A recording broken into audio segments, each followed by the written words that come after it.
didn't know that tempeh could be made into bakwa.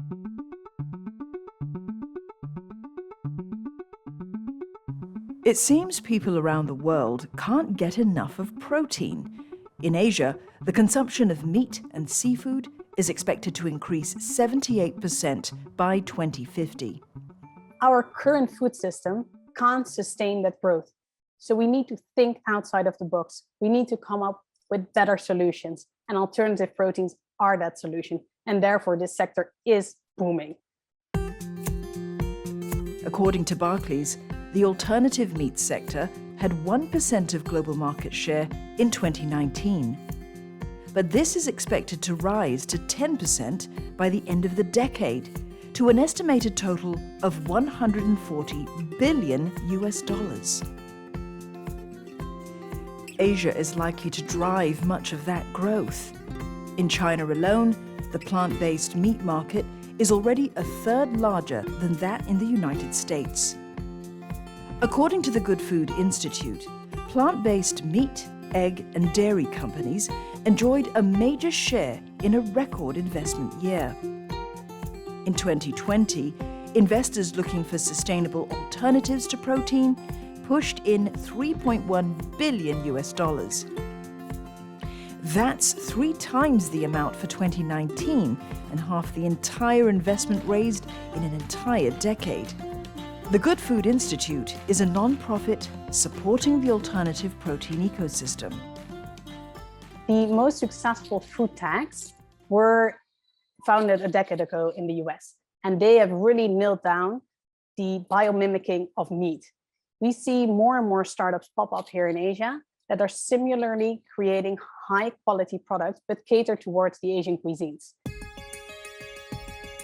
Hong Kong-based startup Avant is angling its cell-based foods to the taste buds of its Asian customers. It came up with lab-grown fish fillets using the cells of real fish. We would like to work on a product that resonate and emotionally connect with consumers in this part of the world, Asia. So that's why we pick a very traditional culinary ingredient to work on. Seed funding of over $3 million is helping development of this new product, fish maw grown in a lab. Fish maw is a traditional Chinese delicacy, and the premium varieties can cost thousands of dollars per kilogram. Cultivated meat technology to begin with is actually borrowing from medical field. So a lot of the material equipments are actually very expensive. So we think about something that we can start selling, which is conventionally relatively a little bit more expensive, so that we can reach price parity a little bit earlier. The company is hoping that this combination of luxury, tradition, and sustainability will be a winning recipe. These are also themes in another sector of the alternative protein market.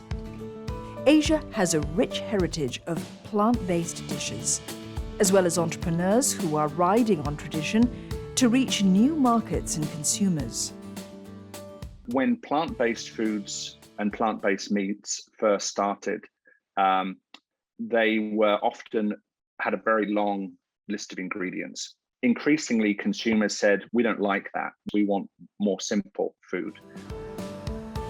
The founder of Angie's Tempeh started making her own fermented soybean cakes because she couldn't find many vegetarian protein sources.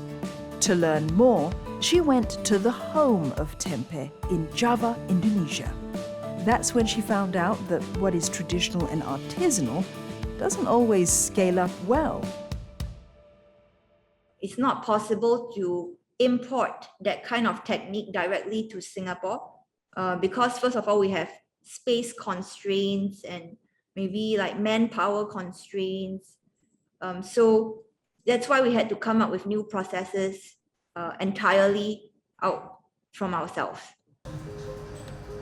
It took a year of experimentation as well as investment in custom-made machinery. The company now makes 5 different types of tempeh. What we really have in mind is Asian flavors, because we realize that currently in the alternative meat market, many of the products are mainly focused toward Western taste. We want to focus on the Asian palate, like what people in Singapore and the rest of Asia like to eat. We put the taste to the test with some of the company's best-selling vegan tempeh bakwa, or marinated and grilled jerky. Recreating taste and texture is one of the biggest challenges for alternative protein companies. Our testers, Gail, who's been a vegan for the past 8 years, and Chris, who used to be a vegetarian. Ooh, smells nice. Yeah, smells like bakwa. Glaze looks good. Looks like Mine bakwa. is quite charred. The taste is pretty good. Like, the taste is pretty reminiscent of the bakwa. Like, it does taste like bakwa, but because it's basically just tempeh, so it doesn't feel like bakwa. It's quite addictive. So I can't stop eating it. Like, you know, like real bakwa.